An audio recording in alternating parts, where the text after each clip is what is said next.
올해 우리는 신약 성경 통독을 하면서 성경을 읽었습니다.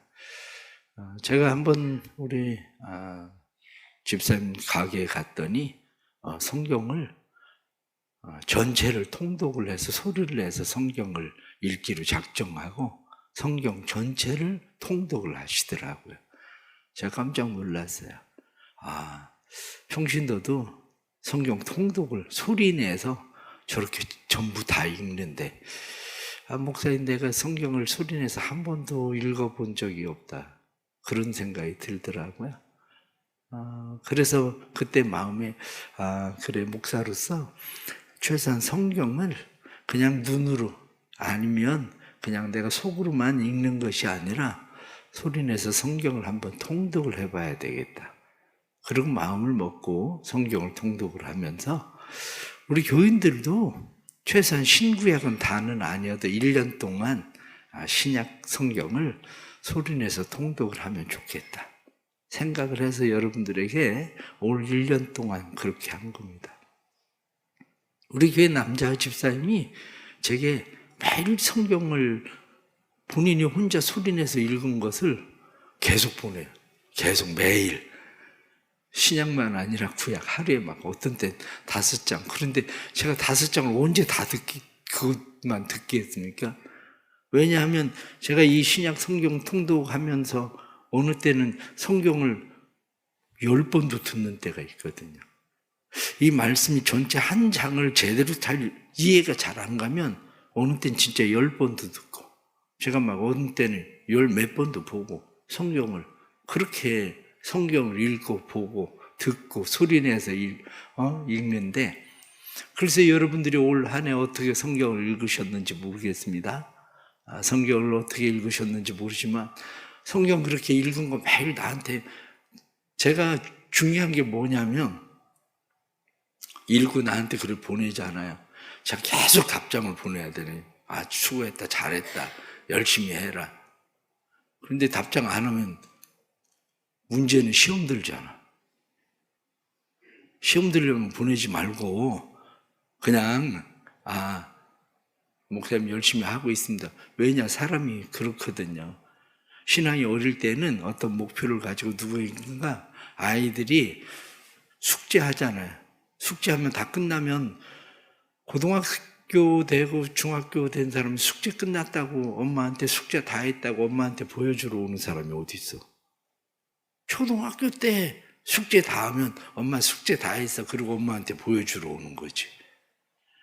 신앙생활도 초보 때는 목사님한테 막 그렇게 막 보내고 막 목사님이 수고했다, 잘했다, 열심히 해라, 더 해라 막 이렇게 하면 하는 거지만, 신앙이 성숙해 가면 그렇게 안 해도 스스로 해야 되는 거예요, 신앙생활을. 제가 계속 답장을 매일 해야 되는데 매일 못했더니 시험 들었나? 안 보내더라고. 우리 교회 지금은 없으니까 내가 하는 얘기야. 그래야 신앙생활이 성숙하게 하기 위해서 목회자가 격려하고 돌보고 필요는 합니다. 그런데 스스로 자꾸 성숙해 가야 돼요. 스스로 성숙함이 필요한 거죠. 요한계시록 전체에서 여러분들이 말씀 속에서 하나만 잘 기억하면 됩니다. 그게 뭐냐? 우주적 종말이냐 개인적 종말이냐, 이 문제입니다. 우주적 종말과 개인적 종말. 오늘 말씀 가운데에 여러분 19절 말씀을 보면 그런 말씀들, 18절 10 말씀을 보면, 내가 이 두루마리의 예언의 말씀을 듣는 모든 사람에게 증언하노니 만일 누구든지 이것들 외에 더하면 하나님이 이 두루마리에 기록된 재앙들을 그에게 더하실 것이요, 만일 누구든지 이 두루마리의 예언의 말씀에서 제하여 버리면 하나님이 이 두루마리에서 기록된 생명나무와 및 거룩한 성의 참여함을 제하여 버리시리라. 말씀을 보세요. 말씀을 보면 더하면 기록된 재앙들을 그에게 더하실 것이요. 그러면 문자적으로 우리가 성경을 이해를 하면 인재앙, 나팔재앙, 그리고 대접재앙. 그럼 세대주의에 의하면 시대별로 지나가는데 그 나한테 언제 더해집니까? 이 기록되어진 이 예언의 말씀에 이러한 일들에 대해서 재앙들을 그에게 더하실 것이요 이렇게 돼 있는데 그게 언제 나한테 더해지나? 이미 지나가는 것들은 다 지나가는데 아직 오는 것들은 오지도 않았는데 오기 전에 난 죽을 건데. 그러니까 요한계시록을 여러분들이 분명히 이해하셔야 되는 것은 성경의 요한계시록의 말씀을 세대주의적으로 계산하면 안 됩니다. 세대주의적으로 계산하면 안 되고 우주적 종말이라는 것은 주님이 우리에게 말씀하신 것처럼 내가 속히 오리라. 내가 진실로 속히 오리라. 이거야. 주님께서 속히 오신다. 주님의 재림하시는 날은 반드시 있다. 그게 우주적 종말이에요. 내가 이 세상 신앙생활 하면서 지금같이 편하게 잘 먹고 지내고 그러다가도 어느 날 주님이 약속하신 것처럼 노아의 때와 같이 너희가 시집가고 장가가고 먹고 마시고 즐길 때에 주님께서 너희에게 임하실 것이다. 말씀하시는 우주적 종말, 주님이 다시 오시는 종말. 또 하나는 개인적 종말입니다. 개인적 종말은 내가 하나님 앞으로 가는 거예요. 하나님이 나를 언제 부르실지 모르죠. 어머니를 돌보다가 어머니가 건강해지셔서 이제 건강해지셨는데 그리고 외국을 갔어요. 외국에 갔는데 그 다음날 엄마가 돌아가셨다고 연락 온 거예요. 가자마자 다시 또 돌아온 거예요. 가자마자. 지난주에도 목사님 영접기도 좀 해주세요. 병원에 와 있는데 영접기도 좀 해주세요. 그래서 그동안 복음을 쭉 전하고 그랬는데 제가 병원에 갔습니다. 병원에 갔더니 반응은 못해요. 그런데 사람이 반응은 못해도 귀는 열려 있어요. 그래서 제가 성경 말씀을 쭉 이야기하고 그리고 구원에 대해서 이야기하고 영접 기도를 제가 할 테니까 마음속으로 따라 하십시오. 그리고 영접 기도 시키고 찬송 부르고 그리고 돌아왔어요. 돌아오고 나서 얼마 안 됐는데 연락 왔어요. 목사님 임종하셨어요. 그리고 종말도 개인적 종말이 각 사람에게 어떻게 오는지는 누구도 몰라요. 이번 무한 사건 보십시오. 하루아침에 종말이 오는 거예요. 그게. 그러니까 우리는 마음 가운데 늘 준비하고 있어야 돼. 그게 뭐냐? 우주적 종말이든지 개인적 종말이든지 우리의 마음 가운데 늘 가져야 되는 것은 아멘, 주 예수의 오시옵소서. 나는 주님을 기다립니다. 나는 주님을 환영합니다. 주님 언제 오시든지 난 주님 맞을 준비되어 있습니다. 이게 우리가 가져야 될 신앙생활인 겁니다. 이게. 그때 당시 요한이 이것을 기록할 때에 그때 당시에 사람들은 힘들고 어려운 때, 힘들고 어려운 때에 그들에게 말하고 있는 것이 너희는 주님을 기다려라. 주님을 기다려라. 그들은 다 개인적 종말을 맞이해서 다 주님 앞에 갔어요. 개인적 종말을 맞이해서. 그러면 주님을 기다리는 사람들이 살아야 될 태도가 뭐냐? 오늘 말씀을 다시 앞에 성경 말씀 8절 말씀 보면 이것들을 보고 들은 자는 나 요한이니 내가 듣고 볼 때 이 일을 내게 보이던 천사의 발 앞에 경배하려고 엎드렸더니 그가 내게 말하기를 나는 너와 내 형제 선지자들과 이 두루마리의 말을 지키는 자들과 함께 된 종이니 그리하지 말고 하나님께 경배하라. 경배입니다. 요한도 실수를 했어요. 요한이 무슨 실수를 합니까? 천사에게 경배를 하려고 했다고요. 그것이 요한계시록 19장 10절에도 또 나타납니다. 요한계시록 19장 10절에도 요한이 천사에게 경배를 하려고 했더니 천사가 이야기하기를 나에게 경배하지 말고 오직 하나님 앞에 경배해라. 그리고 요한에게 이야기합니다. 요한계시록에 경배라고 하는 이 말이, 경배한다는 말이 20번 나옵니다. 그런데 그 경배가 둘로 쫙 나눠져 있대요. 하나는 짐승에게, 우상에게 경배하는 거. 하나는 하나님에게 경배하는 거. 둘로 딱 나누어져. 여러분들 요즘은 성경 찾기 쉽지 않아요. 경배라고 하는 단어를 딱 쳐보세요. 그럼 요한계시록에 어떻게 경배라고 하는 말이 나누어져 있는지 분명해집니다. 짐승과 우상에게 경배하는 자, 하나님을 경배하는 자, 이것이 딱 나누어져 있다고요. 그렇다면 우리가 살아가야 되는 삶의 방식은 뭐냐? 우리는 하나님을 경배하고 살아가는 거예요. 오늘 말씀에도 그곳에 들어가지 성 밖에 있으리라 하는 사람들이 어떤 사람들입니까? 15절 말씀 보면 개들과 점술가들과 음행하는 자들과 살인자들과 우상 숭배자들과 거짓말을 좋아하며 지어내는 자들 다 성 밖에 있으리라. 이 성 밖에 있을 사람, 불못에 던져질 사람들, 이 사람들에 대해서 성경 요한계시록에는 분명하게 말하는 것이 구분을 뭐라고 얘기하냐? 쉽게 얘기하면 악한 자,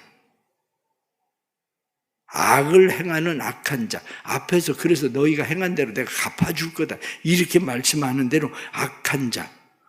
두 번째는 도덕적으로 더러운 자.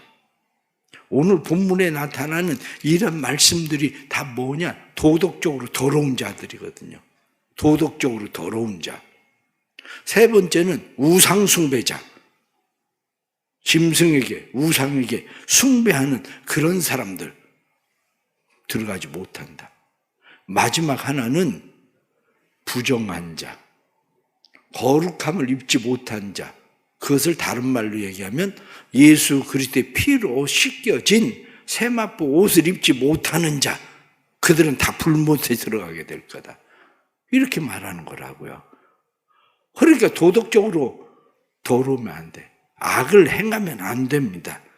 우상 숭배, 짐승에게 숭배하면 안 되는 거예요. 우리의 옷을 세마포로 깨끗이 씻어야 된다. 그거예요. 그러면 요한계시록 22장에 나타난 말씀은 우리가 죽어서 갈 하나님의 나라, 천국. 그런데 이 천국을 오늘 성경에 나타난 말씀을 좀 더 잘 이해하셔야 됩니다. 그게 뭐냐? 하나님의 나라는 여기 있다 저기 있다 그게 아니라 바로 여기에 있다. 다시 말하면 하나님의 나라는 이미 교회 안에 있다는 거예요. 그러면 하나님의 나라가 뭐냐? 오늘 말씀 다시 말씀을 보면 뭐라고 되어 있느냐? 그곳에는 저주도 없고 그곳에는 어둠도 없고 그런 곳인데 위에 나타나는 생명수 강 그리고 그곳에 열매들이 왜 필요하겠습니까? 왜냐? 죽음도 없고 저주도 없고 아무것도 없는데 생명수 강에 굳이 있어야 될 필요가 있을까? 아니면은 사람들을 치료하는 잎사귀도 치료하는 그게 있어야 될까? 이 말씀 요한계시록 22장에 나타난 말씀은 에스겔 47장에 나타난 말씀을 알고 있었던 요한이 그 말씀들을 보게 되는 거예요. 에스겔 47장 한번 보십시오. 에스겔 47장.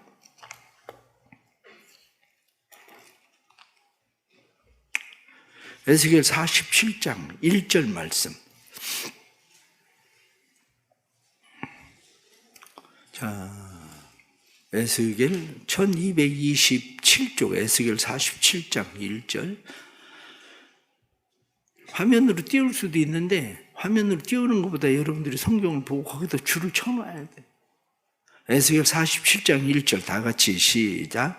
그가 나를 데리고 성전 문에 이르시니 성전의 앞면이 동쪽을 향하였는데 그 문지방 밑에서 물이 흘러나 동쪽으로 흐르다가 성전 오른쪽 제단 남쪽으로 흘러내리더라. 47장에 나타난 말씀은 성전에서 물이 흘러나온다. 이렇게 돼 있죠. 자, 그러면 요한계시록 22장 1절. 자, 다 같이 22장 1절. 다 같이 시작. 또 그가 수정같이 맑은 생명수의 강을 내게 보이시니 하나님과 및 어린 양의 보호자로부터 나와서. 그렇습니다. 어린 양의 보호자로부터 나오는 생명수 강. 이게 어디에 나오는 겁니까? 창세기 2장에 나오는 비손과 기온과 히데길 유브라데 강, 에덴 동산에 흐르던 4가지 생명의 강, 그 얘기하고 있는 겁니다. 사방으로 흘러내리는 그 강. 이 강이 흘러가는 곳마다 소성케 된다, 살아난다. 사해로 흘러들어가니까 사해도 살아나고 모든 것이 다 살아난다.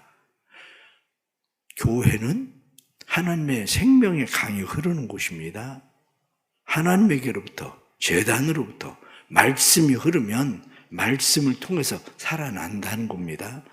다시 에스겔 47장, 에스겔 47장 다시 말씀 12절, 에스겔 47장 12절.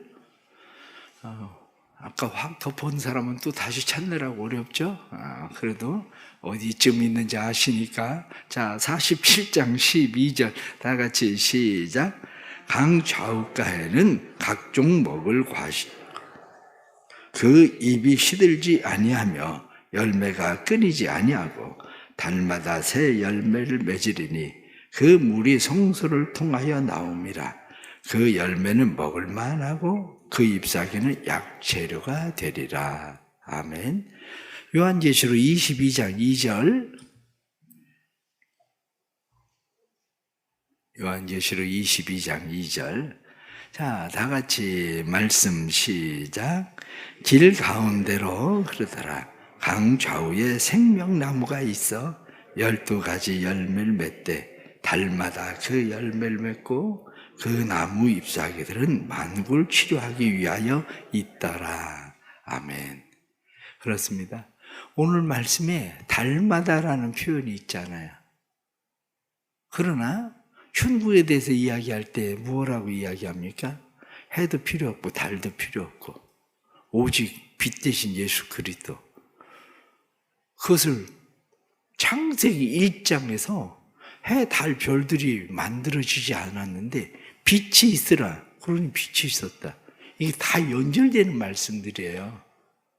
그런데 달마다가 필요가 있겠습니까? 없겠습니까? 해와 달이 없는데 무슨 달마다 시간 개념이 어디 있겠어요? 단지 우리가 이해하고 있는 개념으로 성경이 말씀하고 있는 거지. 그게 달마다라고 하는 게 달이 필요가 없거든요. 거기서는 시간 개념이 필요가 없는데 거기에서는 그렇지 않아요? 거기 천국 가서 여러분들이 하루 지났다, 한 달 지났다 뭐 그럴 겁니까? 빛이 오직 예수 그리스도의 빛으로만, 하나님의 빛으로만, 영광의 빛으로만 충만한 곳인데, 그런데 그곳에 생명나무가 있다. 그런데 그 잎사귀는 만국을 치료하기 위하여 있더라. 약재료가 되리라. 이게 무슨 얘기입니까? 교회에 대한 이야기예요. 교회는 열매 맺게 하는 곳. 교회는 치료하는 곳, 회복시키는 곳. 그것이 교회인 거죠. 그래서 우리가 교회에 대해서 생각을 할 때에 죽어서 천국 가면 좋겠다 그 생각만 한 것이 아니라 교회를 천국 만드는 겁니다. 이것이 하나님의 나라이기 때문에 이 하나님의 나라가 어떻게 하면 말씀이 흐르는 곳마다 살아나게 할 것인가, 어떻게 하면 하나님의 말씀이 흐르는 곳이 치유되고 회복되고 열매되게 할 것인가, 이게 바로 우리가 해야 되는 그러한 일들인 거죠. 성경은 우리에게 분명하게 말씀합니다. 스가랴 14장 8절 말씀에도 그날에도 생수가 예루살렘에서 솟아나서 절반은 동해로 절반은 서해로 흐를 것이요 여름에도 겨울에도 그러하리라. 예루살렘에서 하나님께서 주시는 은혜에 생수가 솟아난다. 그것을 신약에서는 무엇라고 이야기합니까? 신약에서 요한복음 4장 14절 말씀엔 내가 주는 물을 먹는 자는 영원히 목마르지 아니하리니 나의 주는 물은 그 속에서 영생하도록 솟아나는 샘물이 되리라. 예수님께서 그분이 영생하는 샘물이라고 말씀합니다. 요한복음 7장 38절 39절에도 나를 믿는 자는 성경의 이름과 같이 그 배에서 생수의 강이 흘러나리라 하시니 이는 그를 믿는 자의 받을 성령을 가리켜 말씀하심이라. 그렇게 성령을 가리켜서 말씀하신다. 오늘 말씀의 결론을 말씀을 드리면 요한계시록의 결론은 그렇습니다. 요한계시록의 결론은 너에게 속히 올 거다. 우주적 종말이든지 개인적 종말이든지 그 종말이 너에게 속히 올 거다. 그렇다면 너희가 해야 될 일은 뭐냐? 너희가 해야 될 일은 하나님만 경배해라. 이 세상을 살아가면서 하나님만 경배하고 살아라. 하나님 경배하고 살아가는 거, 그것으로 내 할 일 전부 다 했다, 그게 아니라 생수의 강이 너희 안에 있으니 이 생수의 강이 흐르는, 그래서 사람들을 오히려 살리고 소성시키는, 치료하고 회복시키는 그런 교회되라.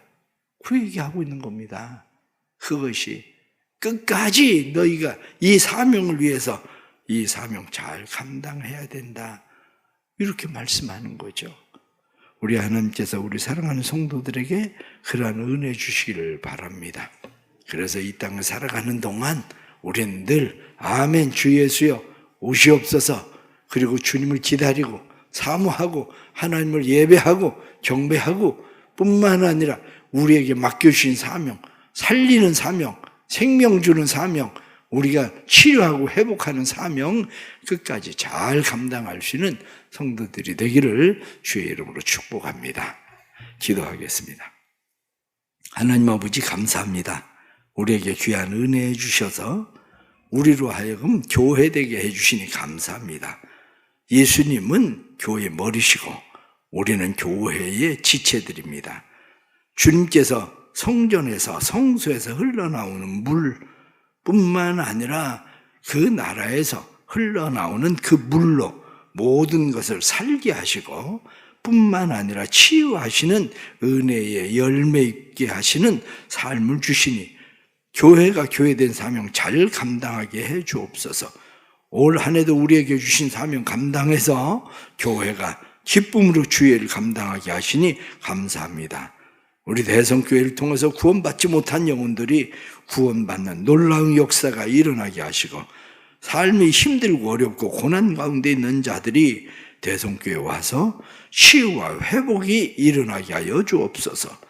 육신의 질병만 치유되고 회복되고 경제적 상황만 치유되고 회복되는 것이 아니라 진정한 영적 치유와 회복이 일어나게 해주셔서 악한 자들이 악을 끊게 해주시고 부도덕한 자들이 부도덕함에서 벗어나게 해주옵소서.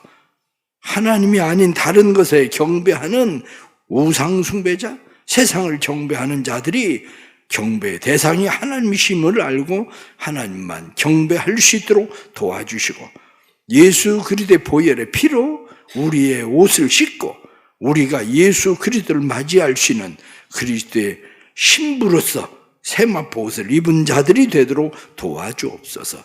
우리 대성교회 안에 있는 성도들 가운데에 하나님의 나라에 들어가지 못할 자 한 사람도 없게 해주시고 불못에 빠질 자 없게 해주시고 다 구원에 이르게 하시는 주님의 역사가 나타나게 하여 주옵소서. 은혜 주셔서 24년 이 한 해도 마치게 하시니 감사합니다.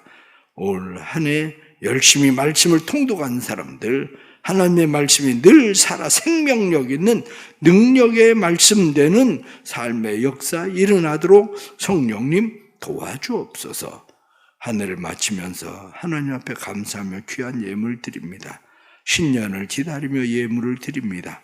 믿음으로 드린 예물이 하나님 은혜를 베푸시고 평생 하나님만을 경외하며 살게 하시는 주의 역사가 나타나게 하여 주옵소서. 성령이여 도우소서. 이 나라를 도우소서. 성령이여 이 교회를 도우소서. 성령이여 우리의 가정과 자녀들을 도우소서. 성령이여 우리의 심령 가운데 성령을 부어주셔서 생수의 강이 흘러 넘치도록 역사해 주시고 내년에 맡겨주신 귀한 사명 더 잘 감당할 수 있는 힘과 능력 있는 충성된 종들로 세워지게 하여 주옵소서. 지금은 우리 주 예수 그리스도의 은혜와 아버지 하나님의 크고 놀라우신 사랑하심과 성령의 감화 감동 교통하심이 2024년 한 해도 하나님의 은혜로 마치게 하셨으니 또 새해 더욱더 힘있게 주님을 기다리며 주님께서 주신 사명 잘 감당하는 믿음의 복된 삶이 우리 가운데 일어나고 치유와 회복이 열매 있는 삶이 다시 살아나는 삶이 나타나기를 간절히 축원하옵나이다. 아멘.